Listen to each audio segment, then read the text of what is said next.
Hola, buenos días, ¿cómo están?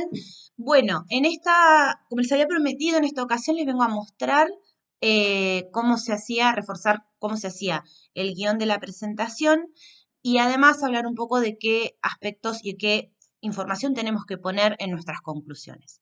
Vamos a comenzar entonces, como pueden ver en la infografía, cuál es el objetivo de la presentación, ¿sí? Cuando hacemos un guión de una presentación tenemos que entender que el guión es la guía de lo que vamos a ir diciendo, de quién lo va a ir diciendo y además cómo nos vamos a acompañar o qué parte de la presentación audiovisual forma parte de ese guión. Entonces, nos ayuda a estructurar nuestra exposición, pero también ayuda a que nos articulemos entre nosotros, cosa que es fundamental para la presentación en este caso porque son más de uno.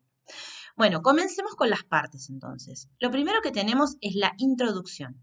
Cuando comenzamos una presentación, siempre es importante saludar a la audiencia. Empezamos a integrarla de esta manera eh, a nuestra charla y también, además de saludarlos, nos introducimos a nosotros mismos, decimos nuestro nombre, nuestro apellido y comenzamos con la presentación. Entonces, en la introducción, ¿qué va? En la introducción tenemos que comenzar de manera potente. El inicio y el final de nuestra ponencia es fundamental, es lo que más va a quedar, es lo que cierra todo lo que estamos contando. Entonces, yo les decía que hay diversas maneras de comenzar. Una es con una afirmación relacionada con nuestro tema. Voy a darles después un par de ejemplos en relación a lo que investigo yo en particular. Otra es comenzar con una pregunta, no una pregunta que esperamos que se responda en el momento, sino una pregunta que uno hace en cierta manera al aire, a la audiencia. Quizás después alguien nos quiera responder la pregunta en el momento dedicado para eso. Pero la pregunta es esto, ¿no? Es como si fuera una pregunta filosófica. O también con una anécdota. Entonces les voy a dar un ejemplo de mi tema de investigación comenzando con este tema. Mi tema de investigación en general es el patrimonio funerario. Así que el patrimonio funerario, el duelo, lo que tiene que ver con eh, el proceso de morir o saber que vamos a morir como parte del pensamiento abstracto en la humanidad, ¿no? Ese es básicamente el tema. Yo puedo comenzar con la siguiente afirmación. Eh, todos sabemos, todos los seres humanos sabemos que en algún momento vamos a morir. Sabemos que nuestro tiempo es limitado. Y esto es una característica única, exclusiva del Homo sapiens sapiens, que sepamos hasta el momento del día de hoy, ninguna otra especie conoce o maneja. Y nos lleva directamente a algo mucho más importante que el hecho de saber que vamos a morir, que es el pensamiento abstracto. Esa es una afirmación potente y al mismo tiempo estoy introduciendo el tema, por decirlo de alguna manera, ¿sí? Una pregunta. ¿Cómo comenzaría con una pregunta? ¿Cuántos de ustedes visitan el cementerio o consideran que visitar un cementerio es algo fundamental al día de hoy? Probablemente me dirán, eh, no visito el cementerio o lo hago como mucho una vez al año. ¿Qué pasa si les dijera que esto antes, que la respuesta hace un par de décadas atrás hubiera sido muy diferente? Que visitar el cementerio era parte de la cotidianeidad. Bien, hice varias preguntas, pero empecé de esta manera. Anécdota. Pasemos a la siguiente. Desde que tengo memoria, en mi familia, en cualquier viaje, visitábamos cementerios. Visitar un pueblo implicaba visitar su cementerio. Y una de mis primeras memorias es justamente en un cementerio de Jujuy, en donde mis hermanas y mi papá estaban mirando tumbas y iban leyendo en voz alta los epitafios y haciendo comentarios sobre las vidas de estas personas. Bien, son las tres ejes desde donde se puede comenzar. Este es el inicio. Lo que tenemos que hacer después es poner la parte de la introducción que tiene que ver con la justificación o fundamentación. No van a contar toda la introducción que ustedes pusieron en el pliego del trabajo, van a contar aquella que les parece más interesante. Recuerden que nunca, nunca, nunca vamos a empezar nuestro trabajo diciendo, nosotros venimos a hablar, nosotros vamos a hablar de... No, ustedes ya hablan del tema, se lo resaben, estuvieron investigando todo el año. Directamente lo presentan de una manera potente y comienzan a hablar. ¿Sí? Más del 90% de las personas, o según un estudio de la Universidad de Harvard, más del 40% de las personas piensan en algún momento de su vida en cómo será su funeral, siguiendo con mi tema, ¿sí? Eh, y esto hace pensar o habla de la relevancia de este tema y ahí comienzan con la introducción. ¿Se entiende? Espero que sí. Continuamos. Una vez que pasamos de la introducción, pasamos a los conceptos claves. Los conceptos claves son esos conceptos teóricos que investigamos, con los que ustedes hicieron el marco teórico, y lo que es importante de poner estos conceptos es para encauzar nuestra mirada teórica y compartírsela al público, explicarles a los demás desde dónde estamos hablando, cuando hablamos de amor, cuando hablamos de violencia, cuando hablamos de cualquiera de los temas que estemos utilizando, ¿sí?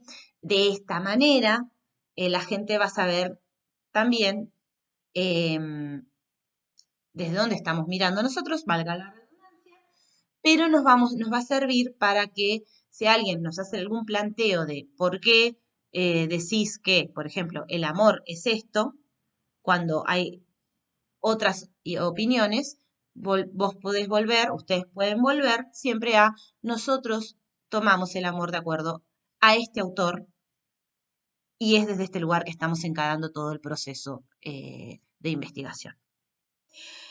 Una de las cuestiones que es importante es que en alguna de las diapositivas pongan el concepto, que pueden definirlo en la diapositiva o no, yo les recomiendo que lo pongan, ¿sí? Y que pongan el autor.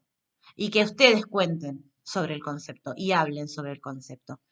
No hace falta que se explayen demasiado, sino básicamente explicarlos. Máximo, recuerden, son 3 conceptos, porque si no, no nos da el tiempo, mínimo 2. Pasamos a los siguientes elementos. Eh, otra de las cuestiones que tienen que estar en nuestro guión y que no pueden faltar son los objetivos de nuestra investigación y la hipótesis de nuestra investigación.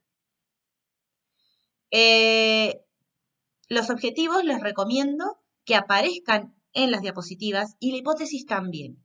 Pero, siguiendo la anterior presentación, que tengan en cuenta de que si van a poner texto, sepan articularlo o con imágenes o que vayan apareciendo con animaciones, por ejemplo, los distintos objetivos que van de manera puntuada, acuérdense, pueden ir apareciendo de manera progresiva, si usamos PowerPoint, por ejemplo, para que no se cargue la diapositiva con mucho texto, porque eso es, digamos, es contraproducente a nuestra presentación. Pero es importante, sí, que los contemos, los expliquemos, podemos ayudarlos diciendo como pueden ver en pantalla, lo que ustedes consideren necesario, pero es interesante que entre de manera audiovisual, o sea, visual, y a través de lo que ustedes están contando. Posteriormente tenemos la metodología. Al contrario de lo que vimos con la hipótesis y los objetivos, uno de los temas que no pueden faltar en la metodología es poner algún elemento, pero no toda la metodología. La metodología cuéntenla, cuenten cómo, en qué pensaron, qué tipo de métodos utilizaron, aprovechen a utilizar la terminología adecuada, por ejemplo, no digan encuestamos, digan, por ejemplo, se decidió utilizar el método de la encuesta, en particular la encuesta semiestructurada, la cual fue repartida de manera aleatoria, ¿sí? Utilicen estos conceptos que les van a dar seriedad, además de es parte de lo que se evalúa en la materia. pero no pongan toda la metodología escrita. Pongan aquellos puntos claves que quizás los ayuden a ustedes a recordar, por ejemplo, de un universo de X cantidad de personas del Colegio Juan Gutenberg y ponen universo, 2 puntos, Colegio Juan Gutenberg, un total de estudiantes, 276. ¿Sí? Nivel secundario superior, Mar del Plata, Buenos Aires, Argentina. Y estos conceptos que ustedes están poniendo, estos elementos, lo pueden acompañar con imágenes. ¿Se acuerdan lo que habíamos visto? Que las imágenes tenían que acompañar a lo que estábamos hablando. Bueno, entonces pueden poner una foto de la escuela, pueden poner una foto panorámica de Mar del Plata, pueden agregar, si fue entre adolescentes, imágenes de las que están permitidas en Internet, que no tienen derechos de autor de adolescentes, pueden, lo que ustedes quieran, pero que les ayude a estructurar y a equilibrar la presentación entre imagen y, en este caso, datos muy concisos sobre la metodología. Recuerden que ustedes son los que se van a explayar, porque es lo más interesante del trabajo de sexto año en proyecto de investigación. Bien, vamos a los resultados. ¿Qué van los resultados? Perdón, acá hubo un pequeño error.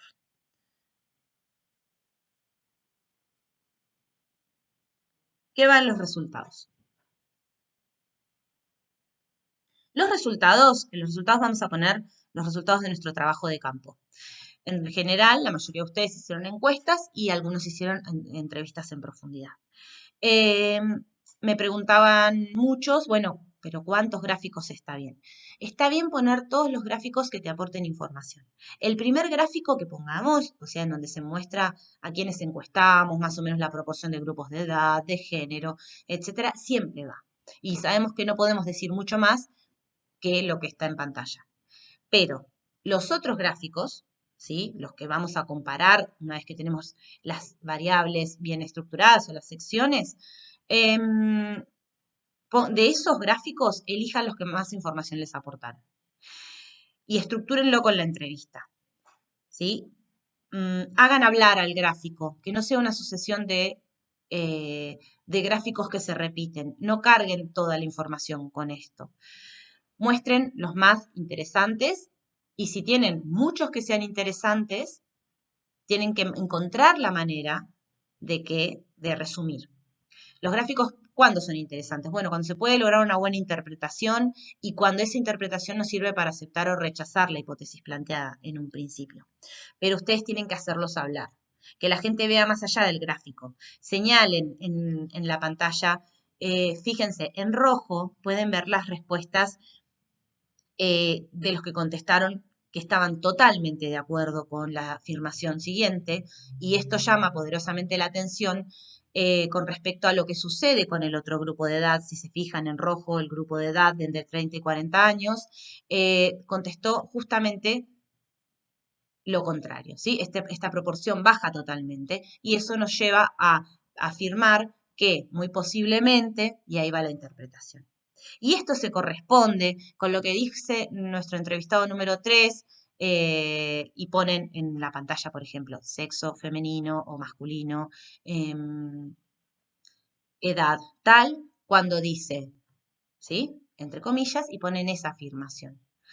Y hasta pueden explayarse más, ¿no? Si pueden seguir la presentación de los resultados, llevándolo un poco a lo anecdótico, que es interesante, es decir, esta persona, de hecho, una de las cuestiones que nos comentó fue cómo cambió su perspectiva desde que era adolescente hasta la actualidad, y que incluso a raíz de su aprendizaje, en el trabajo, vinculándose con otras personas, pudo ver otras perspectivas sobre la temática y llevarlo a lo anecdótico y a la profundidad que tienen los datos cualitativos, que justamente recuerden que se llaman así por ir hacia lo profundo, ¿sí? Aunque también es personal. El dato estadístico es interesante para mostrar eh, lo que opina la mayoría, pero está bueno siempre combinarlo con lo de las entrevistas. Si logran ese juego, no va a ser una sucesión de gráficos, sino que van justamente a hacer hablar estos datos y a mostrar los resultados de lo que ustedes vivieron haciendo el trabajo de campo. Y finalmente,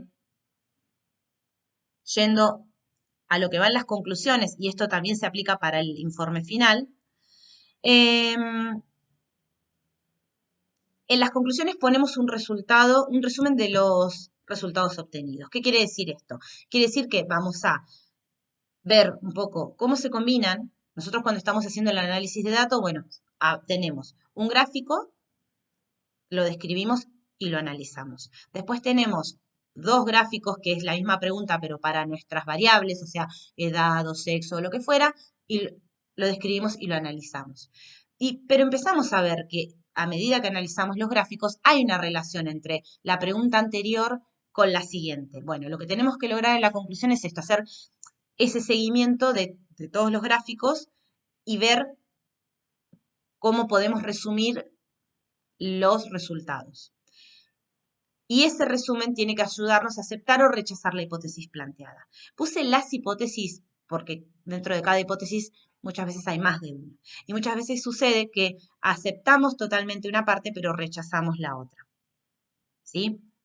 Entonces, aceptar o rechazar la hipótesis, recuerden, no es algo que tenga un valor, en el sentido de que está mal si rechazamos la hipótesis, nuestro trabajo está mal.